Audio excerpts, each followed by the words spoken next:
Hey guys, it is NCS Fan 001 here for another one of those weekly trophy list updates. Today's date is Monday, July 31st, 2023. So this will have covered the week of July the 24th through the 30th of 2023. So unfortunately, this wasn't a super productive week because, well, one problem is I have not been able to work on the Division 2 because you're going to see here it needs an update. Unfortunately, I don't have enough free space on my console because for some reason, even though the update's probably only like a smaller number of gigs, unless I have like enough gigabytes for the entire size of the entire game, I can't play it, or I can't update it, which I think is really stupid. But yeah, so right now I can't play that because this game right here is taking up like 150 gigabytes of space, which is absolutely absurd. But anyway, I did make a little bit of progress. I'm near the end of Modern Warfare 2, and I grabbed one quick easy platinum just to make the progress look like I actually did something this week. But with Division 2, of course, there's no like new DLCs or anything like that, so just haven't touched the game in this past week, unfortunately. Was busy with the other games and trying to work on those and just trying to get some space cleared up on the console soon. So Modern Warfare 2 is very close to being done. So at this point, as of last week, I had cleared the first few missions, so within this week, I completed the game on Veteran, so I rescued all the hostages in Countdown. This one was a lot easier the second time through because I could have a guide pulled up while doing it, so it only took a couple of tries to get all of those hostages rescued, so that one wasn't too bad. This one I made a lot easier on myself this time because you guys might remember I did this on Veteran when I was streaming the game on PS5, and that was a mistake because that was a really miserable experience. But doing it on Recruit, so Veteran, just using whatever equipment you have, whatever equipment you want, any guns and stuff like that, makes the mission fairly straightforward to get through on Veteran. Except for the very last part. The very last part is still a real pain in the ass because it's just so badly designed for veteran mode because you die so quickly. But getting through without firing a gun is pretty easy on Recruit. You can just sprint past a lot of it without a whole lot of trouble, just as long as you get the like adrenaline or whatever it is as soon as you drop over that one railing. That's kind of a necessity to make you move faster.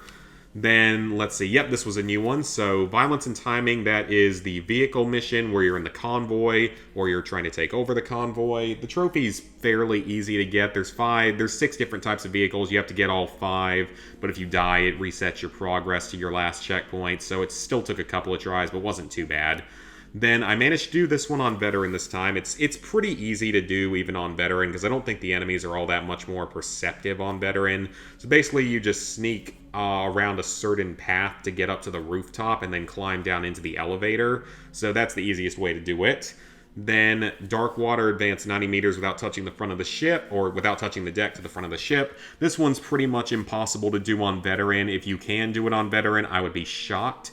I was able to do it on Recruit, though, and without really any trouble, first try pretty much, because you can use the sort of wall areas of the ship on each side of it. Those are actually fine, just as long as you don't touch the actual deck, you should be fine. Then you have to reach price with the first vehicle you hijack in that Violence and Timing mission. This one actually wasn't that bad. I think I mentioned that in the PS5 version. This one wasn't that bad. Now, don't even try it on Veteran. You're probably not going to succeed. But it's fairly easy on Recruit, so it's not really that much of a problem. Then open 3 safes in the campaign. There's one in the El Sin Nombre mission and 2 more in the Alone mission. I have no idea how you're supposed to figure out what the codes are without a guide, so I don't know that one. I don't know, but if you have a guide, it's easy enough. Then this one is best done during the prison mission, which is I think it's called Prison Break. Just kill 3 enemies with the riot shield in a single mission. Actually, I don't even think it has to be done in a single mission. I think it can be done over the course of the campaign, so that one was pretty easy. Already had that trophy. Haven't gotten this one yet. I still need to go back for it on Recruit. Don't even try this one on Veteran. That fight is actually annoying enough on Recruit. This one I'm saving for last because it'll be easy to get on video. Then this one, got this one. This is also in Prison Break. It's not too hard. Just, watch a video before it and then just guide Ghost or whoever it is that you're guiding through it pretty quickly. It's fairly easy. It gives you enough time, like more than enough time. It just might take 1 or 2 tries to get. I mean, it took me like 2 or 3 tries on PS5, and I got it, I think, first try on PS4 because by then I knew what to do. Then this one was actually kind of buggy for me on this version of the game because I was pretty sure I was killing blinded enemies with all 3 of the weapons multiple times, but the trophy just wasn't popping. And then at one point after I died and went back to a checkpoint, the trophy just popped. Like right when I threw the flashbang at an enemy. I don't even think it killed him, so it was like delayed by 10 seconds or so. I don't know. It was kind of buggy. I think it was just delayed though. Like I think it registered everything correctly. It just, for some reason, the image was delayed. That's my best guess for it. Finished the campaign on Veteran and finished the campaign overall. This campaign is really, really painful on Veteran compared to a lot of the more recent Call of Duty games. Purely because it's just so badly designed in this game. I don't know why, or I don't know how people looked at some of these missions in testing and thought they were well made for this game's version of Veteran mode. Because in Veteran in this game, I mean, of course you die quickly, but in a lot of the missions, you will die in like one shot with no chance to react, sometimes like through walls or by enemies that will start shooting at you before they get around the wall that they're behind, so it's just like impossible to survive. Sometimes the checkpoints are really friendly, sometimes they're really not friendly, and you don't get them when you should, and you end up being stuck in an area for a little bit longer than you probably should. There's also a lot of grenades being thrown, and unlike in Modern Warfare 2019, where all of the enemies except for the one Juggernaut you fight in the final mission go down in 1 or 2 hits, in this one, you have a lot of armored enemies that take a lot of hits to kill, which just makes Veteran way more unpleasant. I don't know why they thought that was like a good idea. Just, again, it doesn't make sense to me because, you know, the first few missions aren't too bad. Violence and timing is kind of annoying, especially at the end. Let's see, Prison Break wasn't too bad. Alone actually wasn't too bad.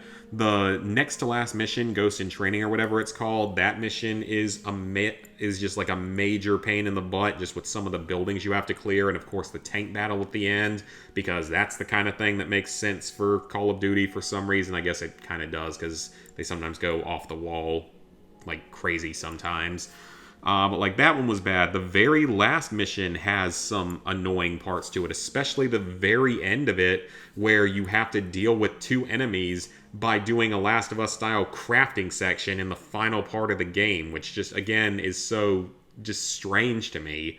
So Veteran in this game is really, really poorly designed. It's easily one of the worst designed Veterans I've seen in a while. I didn't play Cold War, so I can't say how that one is, but like Vanguard was generally pretty fair on Veteran. There was only 1 or 2 like somewhat tougher sections, but it was generally felt fair. Let's see, Modern Warfare 2019, that one felt fair. Let's see, Black Ops 4 didn't have a campaign. Then Black Ops 3 on Veteran is pretty fair overall, especially if you're playing it in co-op. Infinite Warfare is mostly fair on Veteran, except for some of the like Jackal missions are kind of tougher just because of the way they're designed. Then Call of Duty World War II, despite being a health kit system, is usually fair, just a few tough sections here and there. Advanced Warfare isn't bad, Ghosts isn't bad, Black Ops 2 isn't bad. So I would say that this is one of the most poorly designed Veterans that we've gotten in the franchise in a very long time. So definitely keep that in mind if you want to try to suffer through this Platinum Trophy, especially if you want to suffer through it twice. Thankfully, I never have to touch this game on Veteran again. Then never trigger the alarm in Recon by Fire. That's the all gillied up mission. It's basically all gillied up. It even takes some aspects of it. This one's actually fairly easy to do if you know what you're doing. It's really not all that bad. It's just a really long mission. Then we have Co-op, which is just as miserable this time as it was last time. Well, slightly less miserable because I got through the first few things I was going for without too many problems. So low profile, 3 stars is actually really easy. That's the stealth mission. You have 15 minutes to do it. We did it in like 12 without even being able to have a mic or anything, so it was pretty easy. Denied area, this one is really pissing me off because it's a 16-minute timer, and I keep getting people like randoms that I'm trying to play it with that just have no idea what the heck they're doing and just keep making stupid mistakes and just don't they just don't know what they're doing, and it's so annoying. And I wasn't able to do this one with the boosting partner because he had to leave, and I haven't seen him get back online since, so that's wonderful. I did get another boosting partner, though, that we're going to be able to do this one in the last trophy sometime in the next couple days, which is good. And then also with this one, with one of those randoms, we completed it, and I was timing it, and I could have sworn that unless I hit the timer just a few seconds later than I should have, we did it in like 15 minutes and 50 seconds or something, and the final timer told us 16:02. So I feel like the game, I don't know, maybe I just hit the button too late. That is, I guess, a possibility. But I'm pretty sure that we did it in the amount of time that we were supposed to do it in, so I think the game just might have screwed me over there. It wouldn't surprise me if it did. Then Defender Mount Zaya, that one took a few tries just because the other guy wasn't really all that good at it, but we got through it eventually. You just have to get through it without 3 bombs being planted, or more than 3 bombs being planted. Then we have Low Profile without triggering any alarms. This one was not going to be possible with the original boosting partner simply because he doesn't have a mic, so there was no possible way we were going to be able to do this without a mic. Then just earn at least 1 star in co-op. You'll get that along the way to all these other trophies. And finally, the Intel trophy. This one does auto-pop. You just have to pick up 1 piece of Intel on the PS4 version. If you did it on the PS5 version, or vice versa, you can do it the other way around. It's the only trophy that kind of auto-pops in this game. I would be curious to know, like, what happens if you picked up every single piece of Intel on one version of the game and then went into the other version. So like if you actually went through and picked up all of the like hundreds of intel that there are now with all the different missions, what that would have done. I feel like, could that like screw you over and make the platinum impossible? I'd be shocked if it did that, but it's also Call of Duty and it's also this game, so maybe it wouldn't be that surprising. And then the only platinum trophy I got this week was Night Detective Decrepit Manor. This is an old school point-and-click adventure game, but it's a very, very short point-and-click adventure game. It's a very easy one as well. As long as you follow a guide, you can get this platinum in 10 to 15 minutes. I did it in about 12 minutes. So it's very, very simple. Basically, there's only a handful of rooms you have to go through, and you just have to pretty much click on things that are sort of out of place or just that you can interact with in total. So, like, you solve the outside area to go to the foyer, solve the puzzle in the foyer to get to the kitchen, solve the kitchen puzzle to get into this sort of staircase area or hallway area. I guess it's not really a hallway. Solve that puzzle to go through the upper door into the bedroom. When you solve the puzzle in the bedroom, you'll get this trophy, and you'll also pick up a crowbar for a trophy. Then you can go back out to the previous hallway and open up a crowbar-blocked door to the storage room. And in there you'll get a revolver. Then you can go out to the porch area, and when you solve that, you will get the shovel. You go outside of the porch area where you use the shovel to like dig up and X marks the spot. That's how you get your key. Then just take the key back to the room that was blockaded by the crowbar, or by the wooden boards that needed the crowbar to be removed, and you'll be able to clear the game. And you have to complete the game without using a hint, which is easy enough because it's so short. But then you'll also just have to make any one mistake at any point in time, which should be unmissable. You'll probably just misclick a little bit. There's no penalty for it, by the way.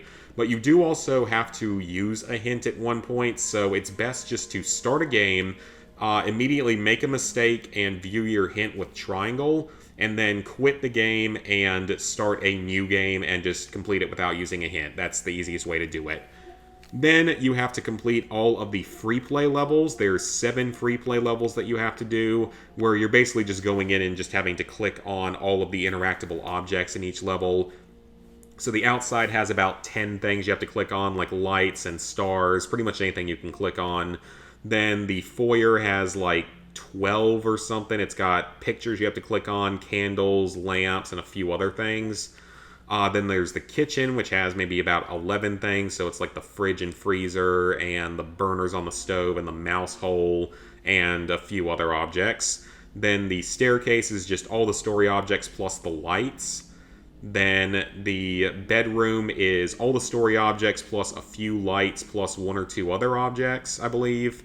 Like in the mirror or something, there's a weird dot in it. Then the storage room is only 6 objects. It's just like the 4 story objects, or 3 or 4 story objects, and a light and the safe on the wall. And then the porch is only 6 objects as well. It's the 4 from the story and 2 lights. So as long as you follow a guide, I just followed Bad Driver's Guide, you'll knock this Platinum Trophy out in 10 to 15 minutes. You could probably do it even a little bit faster if you really know what you're doing and are really fast at moving your cursor and clicking. So you could probably do it even faster than that. But it was a decent enough little point-and-click game. I haven't done a point-and-click game in a while. It was fine. You know, it played fine. It was real cheap. It was less than $1 whenever I bought it. So it was a decent enough little game. So let's go ahead and sync up trophies. So, level 833, 48%, 26,285 total trophies, 730 platinums, 4,777 golds, 6,987 silvers, 13,791 bronzes. So, plans for the upcoming week. Well, it's finish Modern Warfare 2 as soon as possible, just so I can delete it from the console and never have to think about it again until, you know, whatever game is coming out this year, which a lot of people are saying it's gonna be Modern Warfare 3, but developed by Sledgehammer or something, even though, isn't it? I thought it was Treyarch's turn. Hang on a second. So, 2020 was Treyarch, but they took Sledgehammer's initial spot, I think. Yeah, that sounds right. They took Sledgehammer's initial spot. Then Sledgehammer got 2021. Then Infinity Ward got 2022. So yeah, shouldn't it be... I guess that based on the original setup, it would be Sledgehammer for 2023, but technically I feel like it should be Treyarch. I don't know. It's not like it matters. This game has kind of ruined any liking I had left of Call of Duty. It's been such a bad experience so far on both versions. So, yeah, that's just the main goals. Finish off Modern Warfare 2, which I should have done in the next couple of days, provided I can get the co-op partner in the next 2 days. And then just work on the Division 2. I should be able to get close to being done with that one DLC. Like I mentioned before, you can matchmake into the raids, so I'm going to try to do that, but I need to just watch a couple videos of them first, especially just learn the first raid, just so I can at least try to knock that trophy out this week. And then once I get those games done, the rest of August and then going into September will just be, you know, pretty much all the normal stuff. You know, I always mention GTA 5 if I want to go back to it. Shadow of the Colossus at some point will get done. COD Classic at some point will get done. Resident Evil 4 Remake on PS4, I do still want to do that one, but I kind of want to wait and see if the Separate Ways DLC only goes to PS5 or if it goes to both consoles, and I might just wait and do it there and auto pop it onto PS5 maybe. We'll see. I haven't really decided yet for that. And then, of course, Outer Worlds is still on there for being done at some point, plus a bunch of other just few other random PS3 and PS4 games, plus random games that I've purchased on the PS5 that might be PS4 as well. So it's just a lot of the same stuff. When it comes to upcoming DLCs, we got our Minecraft DLC for the year. I'm just looking up at the top of my sticky note where I have all the stuff written down. So I don't think we'll get another Minecraft DLC, but I heard rumors that people were talking about there being a Minecraft PS5 version being announced soon. I don't know if that's true or not. And actually, speaking of games getting announced, apparently Oceanhorn 2 is officially a thing, and it's supposed to get announced or like released in the next couple of weeks, which I'm actually really excited for that because I think that's really a very hidden gem from PS4, like the original Oceanhorn. It was actually a really fun game, so I hope that that game's good whenever it releases, if it finally releases. But now that we're getting into the end of the summer, August, September, we should be getting our next Fallout 76 DLC soon. It's in Atlantic City. It's the second expedition in the game, so it's almost certainly going to have trophies with it. So whenever that happens, I'll be going back to Fallout 76 for however long is needed to knock that out. Hopefully it's fun, because maybe it'll have some gambling and stuff in it. We will have to see. Otherwise, I was spending a lot of time working on Pikmin 4 this week, just trying to stream it several times, because, you know, I'm loving the game, been waiting 10 years for it, it's a lot of fun. I can't wait to see how it ends, though, because, I mean, even though I'm enjoying it, the story is a little bit, I'm just theorizing about a lot of things that it could be, but it's probably only going to be like 2 more streams of that game, and we should be done with it at that point. So for those that are, I know that it doesn't get a lot of views, it's more of a passion project anyway, I know that already, so that was something I knew going in that doesn't really bother me, but it'll be done soon enough, and then we'll be back to playing like trophy games and stuff. I haven't decided what my next big trophy game is going to be yet, so we'll have to figure that out at some point once Pikmin's done. But yeah, that is going to be it for this video, guys. Please like, favorite, share, comment, subscribe, ring the bell for notifications if you haven't already. And for this upcoming week, when it comes to videos and stuff, videos and all should be pretty normal. Streams should be pretty normal. I don't think schedule is going to change up all that much. Hopefully get a Pikmin stream in during the week when there's less people that watch, and then we'll figure out something to stream this coming weekend. It might end up being more of Division 2, because that actually did fairly well last time I played it. I wouldn't mind playing that one a little bit more on stream, or... I mean, you never know, though. I might be close to being done by that point, so we will have to see about that. And like I said, just that couple more Pikmin 4 streams. I'll try to do those during the week, just so that when it's less viewed anyway, so that doesn't really bother me. And other than that, we're just going to be waiting to see what the next big project is. Also, the South Park Trophy video, I have started editing that. I'm maybe like 10% of the way through it, but I just started on Sunday, so making a little bit of progress slowly. So, thank you guys for watching. See you later this week for more content.